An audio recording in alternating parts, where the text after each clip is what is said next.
NIOS कक्षा 10वीं के सभी विद्यार्थियों का हमारे YouTube चैनल में स्वागत है। आशा करते हैं कि आप अच्छे होंगे और अपने मिड टर्म एग्ज़ाम की तैयारी कर रहे होंगे।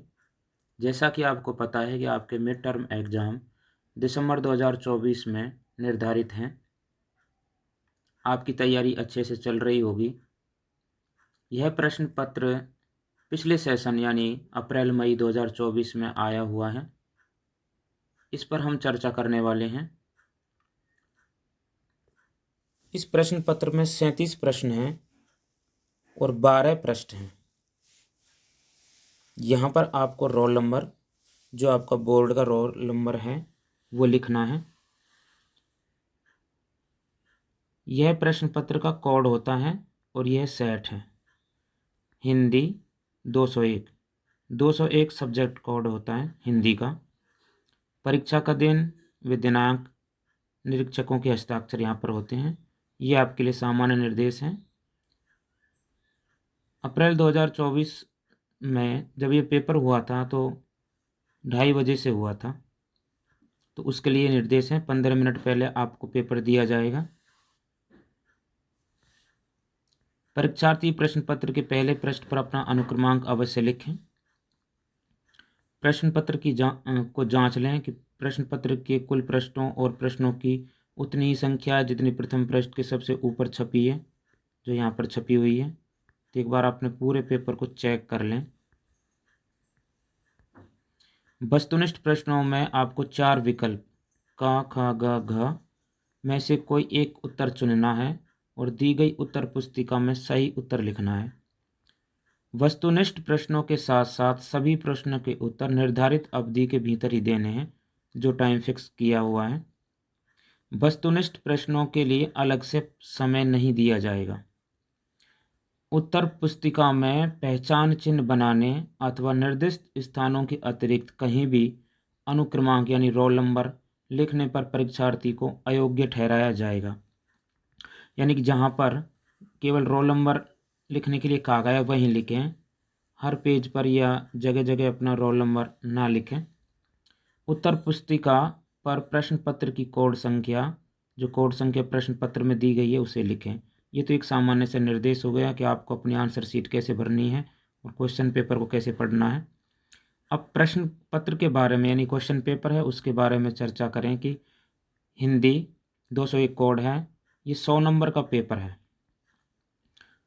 और समय 3 घंटा होगा। आपको फिर से बता दें, ये अप्रैल-मई 2024 में हुआ पेपर है, जो 100 नंबर का हुआ था, उसी को हम समझ रहे हैं। प्रश्न पत्र के दोनों खंडों में प्रश्नों की संख्या 37 है और सभी प्रश्नों के उत्तर देना अनिवार्य है। प्रश्नों के लिए निर्धारित अंक उनके समक्ष यानी सामने दिए गए हैं। इस प्रश्न पत्र में 2 खंड हैं, खंड अ और खंड ब। खंड अ में वस्तुनिष्ठ यानी बहुविकल्पीय प्रश्न और खंड ब में विषयनिष्ठ वर्णनात्मक प्रश्न दिए गए हैं। 2 पार्ट में ये पेपर है। खंड अ में कुल 27 प्रश्न हैं। इनमें प्रश्न संख्या 1 से 5 तक तो पठित कविता से, प्रश्न संख्या 6 अपठित कविता से, प्रश्न संख्या 7 से 19 पठित गद्य भाग से, प्रश्न 20 अपठित गद्यांश पर आधारित हैं और प्रश्न 21 से 27 व्याकरण पर आधारित हैं। प्रश्नों के साथ निर्देशानुसार उनके आंतरिक विकल्प भी दिए गए हैं। खंड ब में कुल 10 प्रश्न हैं। इनमें प्रश्न संख्या 28 से 30 पठित कविता पर, जो आपके सिलेबस की में है। प्रश्न संख्या 31 से 40 पठित गद्य पर आधारित है और प्रश्न संख्या 35 से 37 लेखन कौशल पर आधारित है। लेखन कौशल जो आपका पत्र लेखन, निबंध लेखन है, सार लेखन, उनमें से है। प्रश्नों के साथ उनके आंतरिक विकल्प यानी अथवा में 2-2 प्रश्न जो दिए जाते हैं वो आंतरिक विकल्प भी दिए गए हैं। निर्देशानुसार विकल्प का ध्यान रखते हुए सभी प्रश्नों के उत्तर दीजिए। ये एक सामान्य से निर्देश हो गया। हम यहाँ पर सभी प्रश्नों के उत्तरों पर चर्चा नहीं करेंगे, केवल हम प्रश्न पत्र पर चर्चा कर रहे हैं कि कौन सा प्रश्न किस टाइप का और किस पार्ट से आने वाला है। पाठों का निर्धारण तो आपके सिलेबस के अनुसार होता है। जैसे इस समय मिड टर्म है, तो मिड टर्म में जो पाठ निर्धारित हैं उन्हीं पाठों से ही आपका ये पेपर आएगा। लेकिन पेपर कैसा होगा इसको समझ लीजिए। खंड आ वस्तुनिष्ठ और बहुविकल्पीय होगा, एमसीक्यू पर आधारित होगा, जिसमें आपके विकल्प वाले होते हैं, रिक्त स्थान वाले होते हैं, मिलान वाले होते हैं, इस प्रकार के प्रश्न, और सही या गलत यानी सत्य और असत्य पर आधारित होते हैं। वो वाले प्रश्न इस अ पार्ट में होंगे। पहला प्रश्न देखिए, रिक्त स्थान वाला है कि रिक्त स्थान भरिए और अपनी उत्तर पुस्तिका में लिखिए। पहला प्रश्न और दूसरा प्रश्न ये दोहे पाठ से हैं और आज़ादी पाठ से है, यह भी आपके मिड टर्म में भी शामिल है।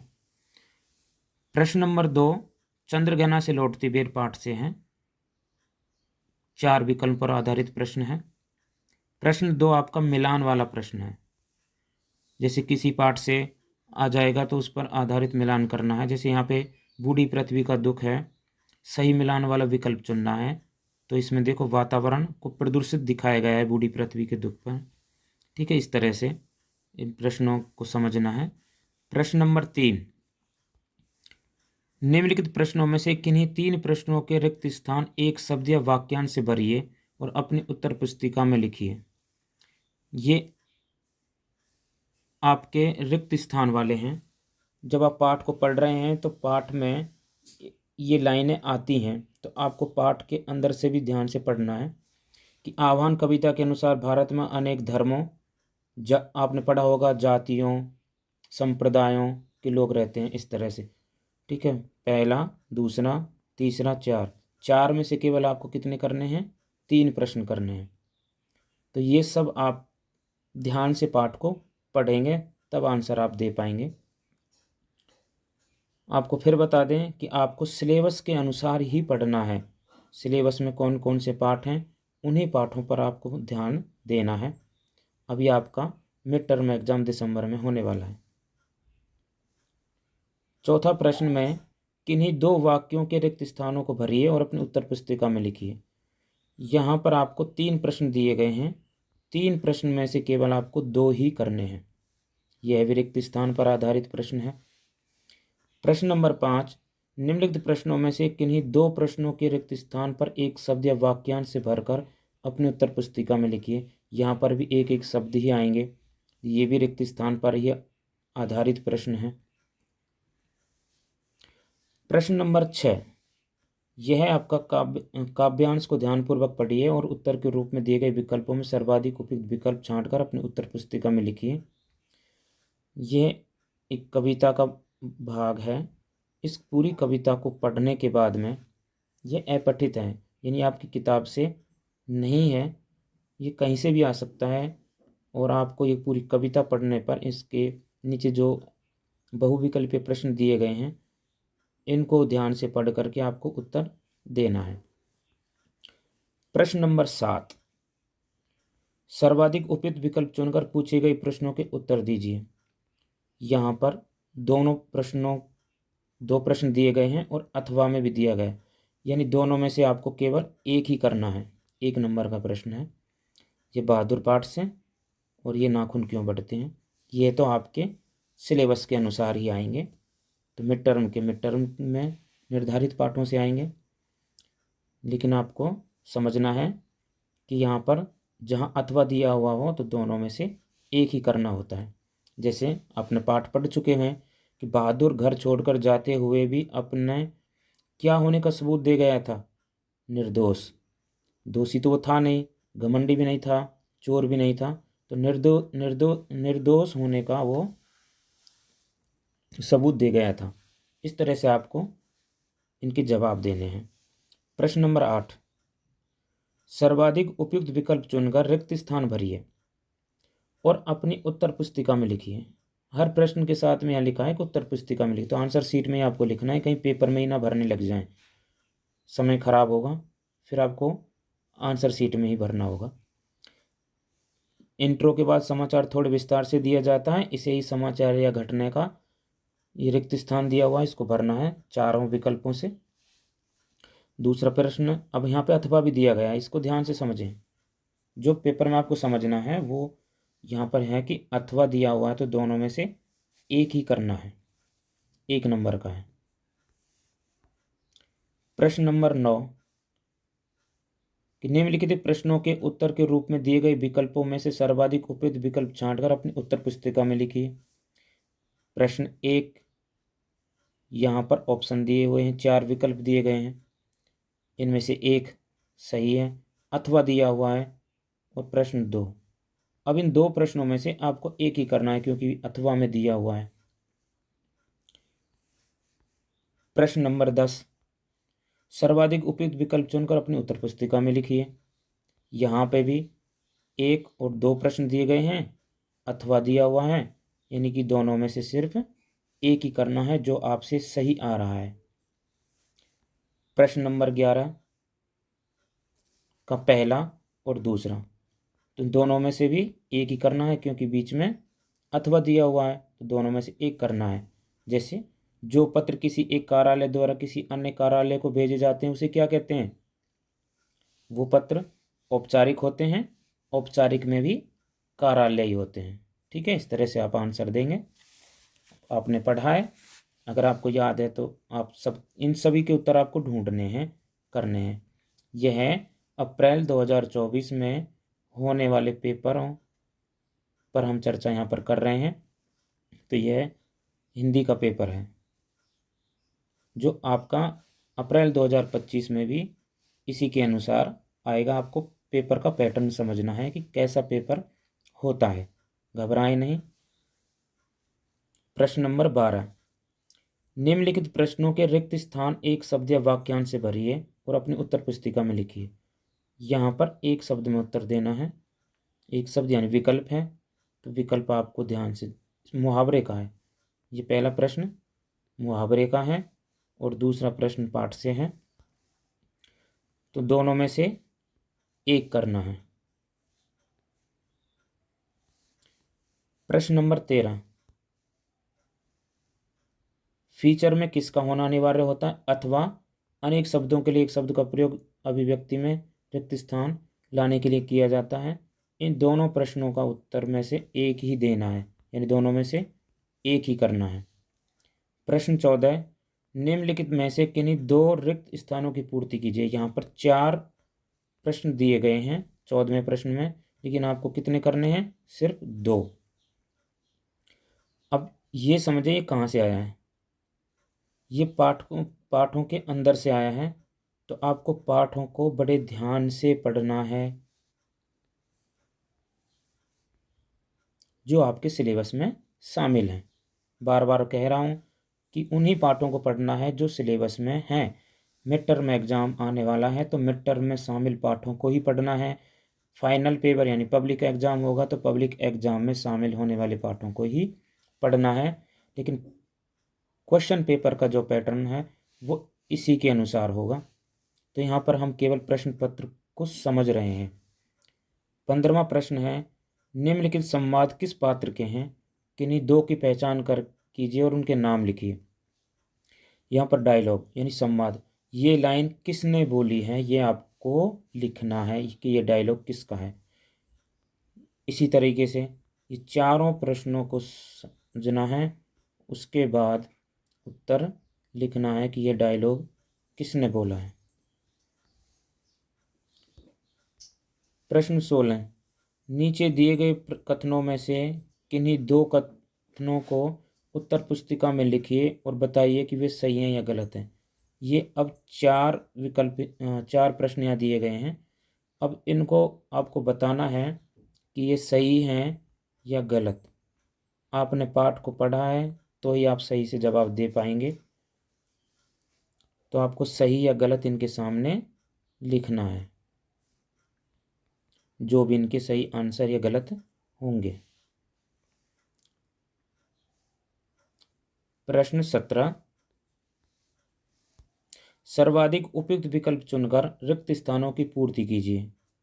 यहाँ पे भी अथवा में दिया हुआ है तो दोनों में से एक ही करना है, दोनों में से एक ही करना है।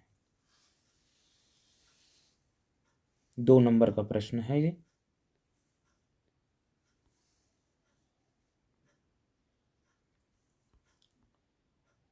अब है आपका 18वां प्रश्न। नीचे दिए गए पाठों और पात्रों के दो सही युग्म चुनिए और अपनी उत्तर पुस्तिका में लिखिए। यह भी आपको याद रखना है कि प्रत्येक पाठ में जो पात्र आए हुए हैं वो भी आपको याद करने हैं, किस पाठ में कौन सा पात्र आया है। जैसे मिलान करना है आपको, तो बहादुर में कौन आया है? निर्मला। ये आपने पढ़ा था अच्छे से। इसी तरीके से आपको याद रखना है। जैसे अंधेर नगरी में महंत आया था, सुखी राजकुमार में मेयर आया था, शतरंज के खिलाड़ी में बेगम। जब आप इनको पाठों को पढ़ोगे तो आप आसानी से इनको कर पाएंगे। प्रश्न नंबर 19, निम्नलिखित में से किन्हीं दो रिक्त स्थानों की पूर्ति कीजिए। अब यहाँ पे भी चारों में से केवल आपको दो ही करने हैं, तो आपको ये रिक्त स्थान भरने हैं।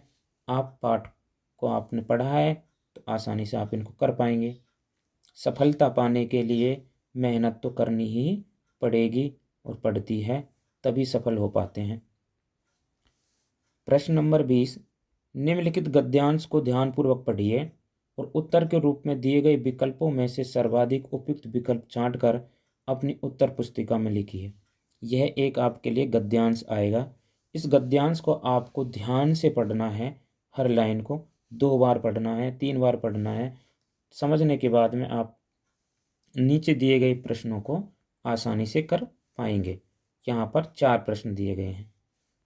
प्रश्न नंबर 21, निम्नलिखित प्रश्नों के उत्तर के रूप में दिए गए विकल्पों में से सर्वाधिक उपयुक्त विकल्प छांटकर अपनी उत्तर पुस्तिका में लिखिए।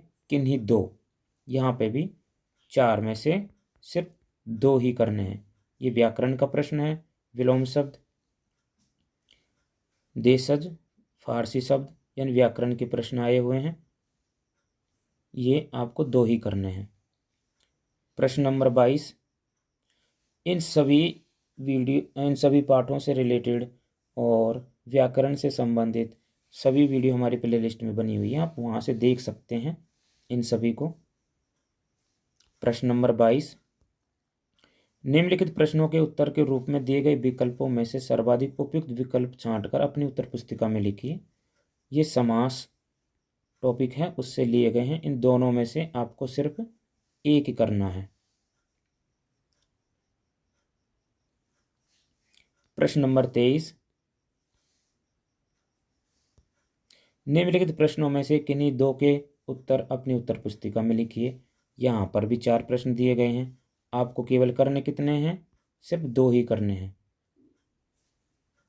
संधि विच्छेद है, यानी चारों ही प्रश्न संधि के हैं, तो संधि का टॉपिक भी बहुत अच्छे से समझाया हुआ है, वहाँ से करेंगे।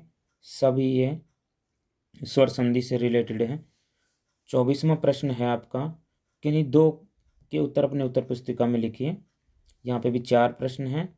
4 में से केवल आपको 2 ही करने हैं। ये आपके उपसर्ग और प्रत्यय से संबंधित हैं। प्रश्न नंबर 25, संयुक्त वाक्य की पहचान करनी। इनमें से कौन सा संयुक्त वाक्य है अथवा मिश्र वाक्य? तो यहाँ पे अथवा दिया हुआ है। इन दोनों में से केवल आपको एक ही करना है। ये वाक्य से संबंधित प्रश्न है। आप यहाँ से पता कर सकते हैं कि आपके पेपर में कौन कौन से व्याकरण के टॉपिक से प्रश्न पूछे जा रहे हैं। प्रश्न नंबर 26, ये आपका वाक्य यानी शुद्ध वाक्य से संबंधित है। 4 वाक्य दे दिए जाएंगे, उनमें से आपको एक शुद्ध वाक्य छांटना है। और यहाँ पे भी 2 प्रश्न हैं। एक अथवा में दिया हुआ है, यानी कि आपको दोनों में से एक करना है। आपको वीडियो अच्छे से समझ में आ रही होगी। हर प्रश्न को समझें और उत्तर देना सीखें कि आपको प्रश्नों को कैसे समझ करके उत्तर देना है। प्रश्न 27, ये मुहावरे से संबंधित है। यहाँ पे भी 2 प्रश्न दिए गए हैं। आपको केवल एक प्रश्न करना है, दोनों में से जो आपको आसान लगे, जिसका उत्तर आपको अच्छे से आता हो। तो ये 27 प्रश्न आपके MCQ टाइप बहुविकल्पीय प्रश्नों पर आधारित हैं। खंड आ पूरा होता है। अब दूसरा पार्ट खंड ब शुरू होता है। जो विषयनिष्ठ वर्णनात्मक प्रश्नों पर आधारित है। प्रश्न नंबर 28, इसमें निम्नलिखित काव्यांश के कवि और कविता का नाम उल्लेख करते हुए काव्य सौंदर्य स्पष्ट करें। यह 4 नंबर का है। हम 100 नंबर का पेपर समझ रहे हैं जिसमें ये 4 नंबर का है। यह है दोहे पाठ से, ये कविता पाठ से, यानी कि जो आपके कविता पठन वाले पाठ हैं उन्हीं में से आएंगे। यहाँ अथवा दिया हुआ है। अब दोनों में से जो आपको सबसे अच्छा आ रहा हो उसे करना है। प्रश्न नंबर 29, सप्रसंग व्याख्या करनी है। ये 2 दिए हुए हैं, दोनों में से एक करना है।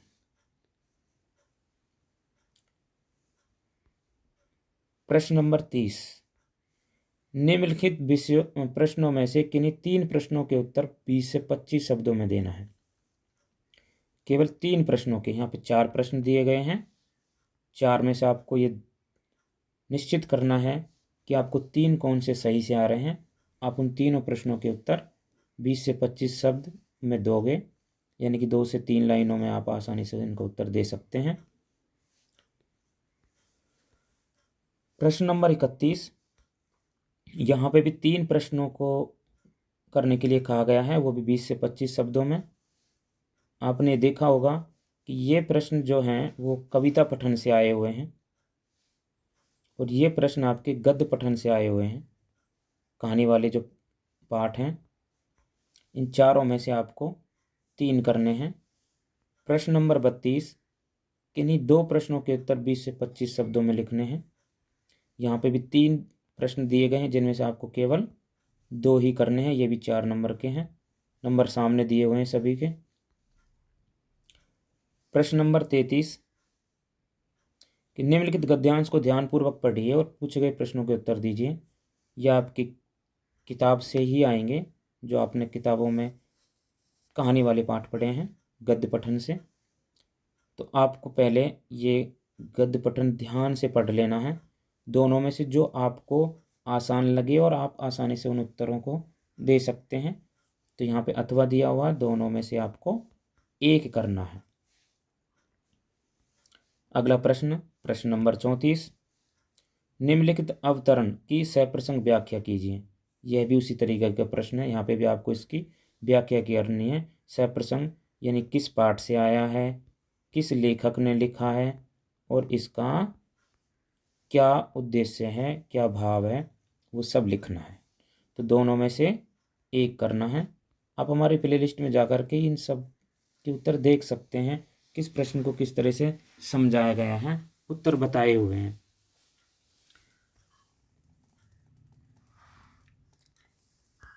35वां प्रश्न है, गद्यांश का सार 1/3 में लिखो। देखिए अब प्रश्न आ गया है सार लेखन से। 5 नंबर का प्रश्न है। आपको याद होगा कि किसी की कही हुई बात को, यानी कि जिसने विस्तृत रूप से गद्यांश है या कोई भी बात है, उसको कम शब्दों में लिखना सार लेखन कहलाता है। उसका जो मूल भाव है वो खत्म नहीं होना चाहिए। जो उस पाठ में या उस गद्यांश में जो समझाया गया है वो भी आपके सार लेखन में भी आना चाहिए और 1/3 हिस्से में लिखा जाना चाहिए। तो आपको ये गद्यांश 2 से 3 बार पढ़ना है और इसका उद्देश्य क्या है वो आपको 1/3 में लिखना है। ये तो हो गया सार लेखन। ऐसे कैसे नहीं लिख देना है, इसका 1/3, 1/3। प्रश्न नंबर 36, अपने मोहल्ले में जल संकट से उत्पन्न कठिनाइयों का वर्णन करते हुए दैनिक समाचार पत्र के संपादक को एक पत्र लगभग 100 शब्दों में लिखिए, अथवा अपने मित्र को एक पत्र लगभग 100 शब्दों में लिखिए जिसमें सिनेमा देखने के दुर्व्यसन से बचने के लिए सलाह दी गई हो। सबसे पहले आपको पत्र कैसे लिखें यह पाठ है, इसको समझना है। उसमें आपको समझाया गया था कि पत्र के 2 प्रकार होते हैं, औपचारिक और अनौपचारिक। यह औपचारिक पत्र है जो आप ऊपर देख रहे हैं, अथवा के बाद देख रहे हैं ये अनौपचारिक है। पहले आप यही डिसाइड करें कि ये कौन कौन से पत्र हैं। लिखने की विधि आप अच्छे से समझें और इनको आसानी से आप लिख पाएंगे। हमारी वीडियो ज़रूर देख लें, वहाँ समझाया हुआ है, औपचारिक और अनौपचारिक का फॉर्मेट भी बताया हुआ है। 37वां प्रश्न आपका, निम्नलिखित में से किसी एक विषय पर लगभग 300 शब्दों में निबंध लिखना है, यानी कि लगभग 3 पेज हम कह सकते हैं 300 शब्दों में।